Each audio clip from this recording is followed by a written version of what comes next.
नमस्कार बच्चों, कक्षा 11 बायोलॉजी के लिए आज हम कोशिकांगों में प्लास्टिड लेकर के उपस्थित हैं। प्लास्टिड मीन्स लवक होता है। लवक सभी पौधों में पाए जाते हैं, जो हरे पौधे होते हैं या जितने भी पादप जगत में है उसमें लगभग सब में प्लास्टिड पाया जाता है। सिम्पर नामक वैज्ञानिक ने प्लास्टिड की खोज की थी। सिम्पर नामक वैज्ञानिक ने प्लास्टिड की खोज की थी और इस आधार पर प्लास्टिड को 3 भागों में यानी 3 प्रकार के होते हैं। पहला तो है जिसे हम अवर्णी लवक कहते हैं, दूसरा है जिसे हम वर्णी लवक कहते हैं और तीसरे को हम हरित लवक कहते हैं। हरित लवक कहते हैं। अवर्णी लवक ऐसे पौधों के उन भागों में पाए जाते हैं जहां पर सूर्य का प्रकाश नहीं पड़ता है। ये भोजन के प्रकाश संश्लेषण के दौरान बनाए गए भोजन का संग्रह का काम करते हैं। यदि इसमें जो है कार्बोहाइड्रेट का संग्रह होता है तो उसे हम एमाइलोप्लास्ट कहते हैं। यदि उसमें प्रोटीन का संग्रह होता है तो उसे हम प्रोटीनोप्लास्ट कहते हैं। तो इस आधार पर ये भोजन का संग्रह करते हैं। इन्हें हम संग्रहित प्लास्टिड कह सकते हैं और ऐसे स्थानों पर पाए जाते हैं जहां पर सूर्य का प्रकाश पौधों पर नहीं पड़ता था, जड़ों में पाए जाते हैं। दूसरा है क्रोमोप्लास्ट। क्रोम का मतलब रंगीन होता है। हरित लवक यानी कि ग्रीन रंग के अतिरिक्त जितने भी रंगीन भाग दिखाई देते हैं पौधों में, वो हरित लवक के कारण, वो क्रोमोप्लास्ट के कारण होते हैं या वर्णी लवक के कारण होते हैं। ये पौधों पुष्पों के रंग के लिए उत्तरदायी होते हैं। अब अगला आता है हरित लवक। हरित लवक ऐसे भागों में पाए जाते हैं जहां पर सूर्य का प्रकाश पहुंचता है। सूर्य का प्रकाश संश्लेषण की अभिक्रिया में के दौरान हरे भाग से भोजन संश्लेषण का काम करता है। इस प्रक्रिया को हम प्रकाश संश्लेषण कहते हैं, या यूं कह सकते हैं कि कार्बन डाइऑक्साइड, जल,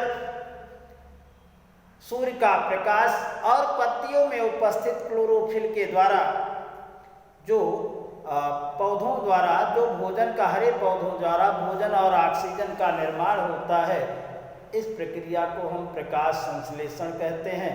या यूं कह सकते हैं कि presence of light, synthesis of food and oxygen during the carbon dioxide presence known as the photosynthesis, यानी प्रकाश का पौधों द्वारा रासायनिक ऊर्जा में परिवर्तन की प्रक्रिया को हम प्रकाश संश्लेषण कहते हैं। पौधे सूर्य के प्रकाश में क्लोरोप्लास्ट की सहायता से, क्लोरोप्लास्ट में क्लोरोफिल पाया जाता है। यह आपको पहले पता है कि क्लोरोफिल के कारण पत्तियां हरी दिखाई देती हैं। तो हरे दिखाई देने का कारण यही है कि उसमें क्लोरोफिल पाया जाता है और क्लोरोफिल पाए जाने के कारण उसमें प्रकाश संश्लेषण की क्षमता होती है। और प्रकाश संश्लेषण की परिभाषा आपको बता दी गई, जिसमें भोज्य पदार्थों अर्थात ग्लूकोज और ऑक्सीजन का निर्माण होता है। इस प्रक्रिया को हम प्रकाश संश्लेषण कहते हैं। अब अगर हम क्लोरोप्लास्ट की बात करें यानी हरित लवक की बात करें तो ये भी पादप कोशिका में पाया जाने वाला महत्वपूर्ण अंग है। आपको यह भी बताया गया है कि पादप कोशिका और जंतु कोशिका में विशेष अंतर यही है कि पादप कोशिका में क्लोरोप्लास्ट पाया जाता है और जबकि जंतु कोशिका में क्लोरोप्लास्ट नहीं पाया जाता। तो इस आधार पर हम पादप और जंतु कोशिका को डिवाइड कर सकते हैं या डिफरेंस कर सकते हैं। अब हम क्लोरोप्लास्ट की संरचना के बारे में अध्ययन करेंगे, थोड़ा सा अध्ययन करेंगे, बाकी कल बताएंगे। क्लोरोप्लास्ट, क्लोरो मीन्स कलर होता है, प्लास्ट मीन्स प्लास्टिड यानी लवक होता है, अर्थात हरित लवक। हरित लवक की संरचना के बारे में ये बताया गया कि हरित लवक यूनिट मेम्ब्रेन से घिरी हुई रचना होती है, सभी हरे पौधों में पाई जाती है, जिसमें तमाम प्लेट के यानी सिक्के के आकार के अस्तर पाए जाते हैं। वो लेमेली के बने हुए होते हैं और एक दूसरे से इंटरलेमिनर लेमेली के द्वारा जुड़े हुए होते हैं।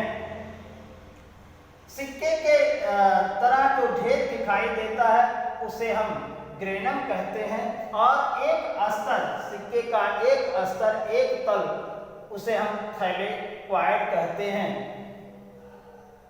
क्लोरोप्लास्ट में डीएनए और राइबोसोम भी पाए जाते हैं, इसलिए क्लोरोप्लास्ट में स्वगुणन की क्षमता पाई जाती है, इसलिए इसे हम क्लोरोप्लास्ट को भी semi autonomous body of the cell कहते हैं।